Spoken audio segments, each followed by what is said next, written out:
এই যে দেখেন কোনো সাইন নাই, প্রিজাইডিং অফিসার শুধু সাইন করেছে। এরকম 33টা পৃষ্ঠা রয়েছে যেখানে সাইন নাই। এই যে দেখেন সাইন ছাড়াই প্রিজাইডিং অফিসার 33টি পৃষ্ঠাতে এরকম কারচুপি করেছে। এই যদি হয় আমাদের ভোটের অবস্থা, শাইখুল হাদিস আল্লামা আজিজুল হক রহমাতুল্লাহি আলাইহির সুযোগ্য সন্তান, দেশের মজলুম একজন আলেম, তার সাথে যদি এরকম কারচুপি করা হয় তো অন্যান্য জায়গায় কি করা হয়েছে এটা তো বোঝাই যায়। এরপরে চলুন আমরা দেখে আসি আল্লামা মামুনুল হক সাহেব ইসির বিরুদ্ধে মামলা করবেন, এ বিষয়ে একটু তথ্য নেই আমরা। নির্বাচন কমিশনের বিরুদ্ধে মামলা করবো আমরা। তুমি কেন ভোটারদের সঠিক বলেছেন। আপনি খালি আইন ধরা দিলেন হবে? আপনি গণভোটে কি বলতেছেন? গণভোটে আপনি 3টা ঘর করতেছেন, হাই এই পাশে লেখা, আপনার সিল মারতে হবে সামনে। আর আপনি আমার সেই সেম একই, আমাকে রিক্সা মার্কা বাম দিকে আর সামনে ডান দিকে আপনি একটা খালি ঘর রাখছেন।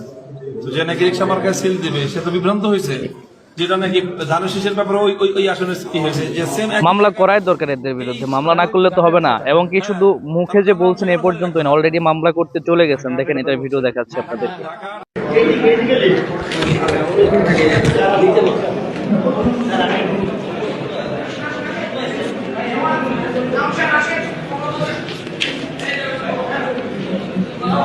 আচ্ছা, এটা নিয়ে পুলিশ কি বলে, প্রশাসন কি বলে, এটা কি নিবে তারা? চলুন এটা একটু দেখে আসি। প্রিজাইডিং অফিসারের কাছে ওই মুড়িগুলো গণনা হবে, একটা মুড়িতে 100 থাকে, 100 ব্যালট। এরকম মনে করেন যে 10টা 15টা মুড়ি। আসলে বাংলাদেশে যে সুস্থ ধারার নির্বাচন হবে না, এটা আগের থেকে আমাদের জানা ছিল।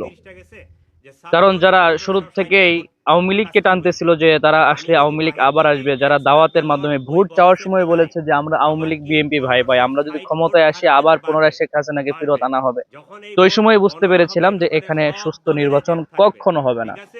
কিন্তু পাবলিক তো তখন এটাকে বিশ্বাস করে নাই। মূলত এখানে আমার যতটুকু ধারণা, আসন আগের থেকে এখানে বন্টন করা ছিল। এখানে নতুন করে ইলেকশন, এটা শুধু সৌজন্যতামূলক, যেন কেউ ঝগড়া ফেসাদ না করে, খারাপ ধারণা না নেয়।